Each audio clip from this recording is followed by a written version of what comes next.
Saudara-saudari, marilah kita mendengarkan renungan dengan judul Anak Manusia akan diserahkan, yang berdasarkan pada Injil Lukas bab 9 ayat 44.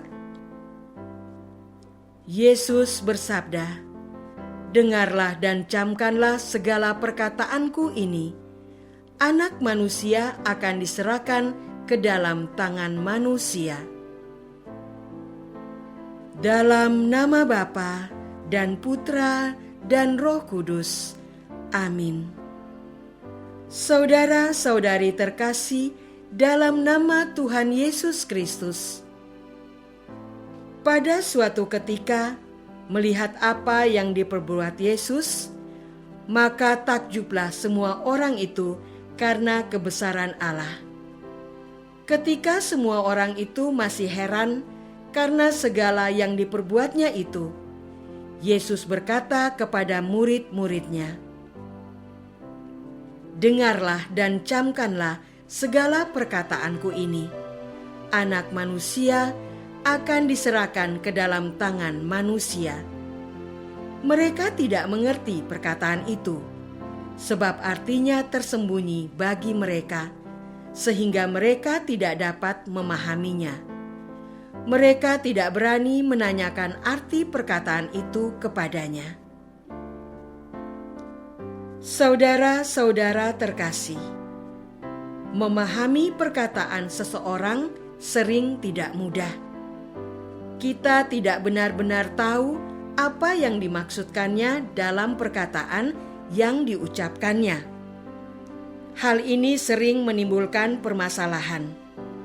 Perkataan yang kita ucapkan maupun tanggapan kita atas perkataan seseorang harus benar-benar kita jaga. Untuk memahami perkataan orang lain, tidak harus mengandalkan kepandaian yang tinggi atau kesamaan bahasa saja. Yang paling menentukan adalah kesediaan kita untuk membuka diri terhadap perasaan dan pikiran orang lain yang disampaikannya. Perbedaan latar belakang akan mempersulit terjalinnya percakapan yang baik. Jika Yesus bersabda, "Dengarkanlah dan camkanlah," Yesus hendak menegaskan betapa penting apa yang hendak disabdakannya. Yesus ingin para muridnya memahami perkataannya. Yesus menginginkan percakapan yang baik. Yesus sadar betul bahwa para muridnya bukanlah orang terpelajar dan bersekolah tinggi. Mereka hanya kaum nelayan, tukang kayu, pengembala. Yesus menyesuaikan cara komunikasi dengan latar belakang para muridnya. Apakah dengan cara itu para murid langsung memahami maksud Yesus? Tidak juga. Perlu waktu dan berbagai pengalaman agar para murid mengerti kehendak Yesus. Bahkan seringkali kesadaran itu terjadi bertahun-tahun setelah Yesus wafat.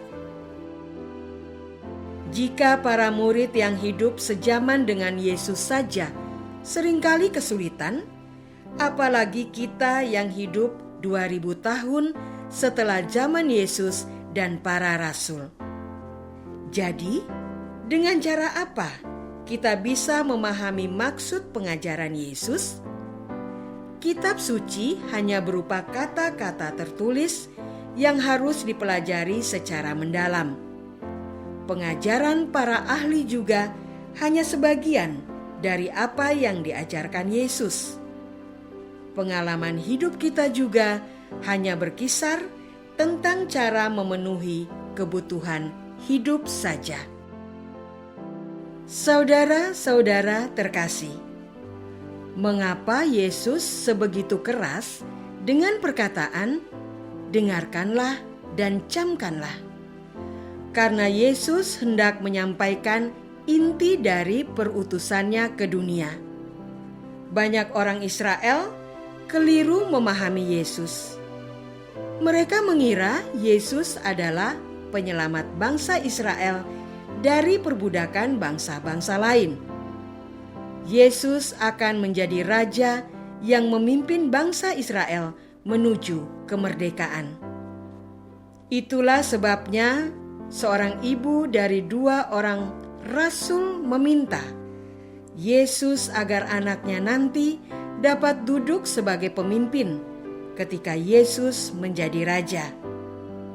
Banyak orang yang mengikuti Yesus kemanapun Yesus pergi.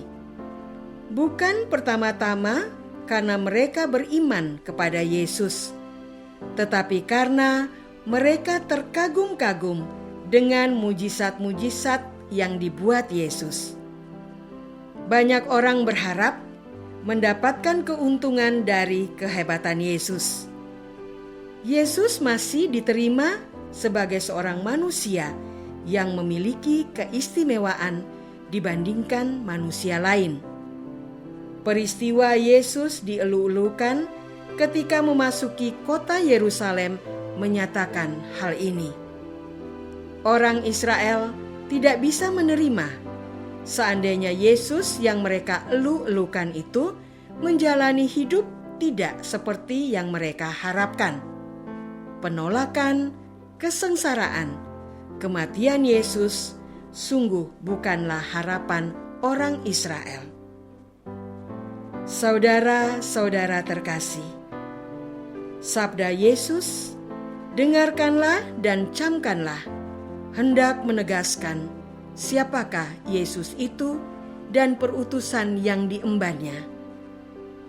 Yesus hendak mengabarkan bahwa hakikatnya adalah Allah Putra. Karena ketaatannya kepada Bapa, Yesus dengan kasih turun ke dunia dan menjadi manusia sama seperti semua manusia lain di dunia, kecuali dalam hal dosa.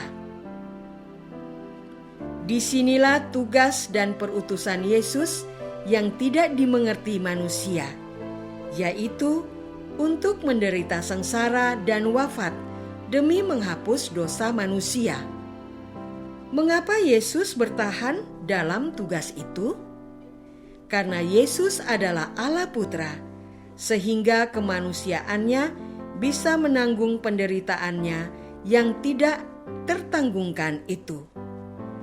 Identitas kita sebagai murid Yesus terletak di sini, yaitu ikut menanggung kesengsaraan untuk menghapus dosa-dosa kita. Bukankah memang sangat berat upaya untuk menghapus dosa? Kita lebih menikmati dosa-dosa kita. Semakin kita terbenam dalam dosa, semakin berat salib yang harus ditanggung Yesus. Jika mengaku mencintai Yesus, tindakan yang harus kita lakukan adalah dengan mengurangi dosa-dosa kita, agar salib Yesus semakin ringan. Apakah kita sudah mengetahui tugas dan perutusan Yesus? Apakah kita sudah terlibat dalam tugas dan perutusan Yesus? Marilah kita berdoa. Ya Tuhan, kami selalu menyatakan diri sebagai murid Yesus, namun kami tidak pernah terlibat dalam tugas dan perutusan Yesus. Bahkan kami lebih memberatkan tugas Yesus daripada meringankannya.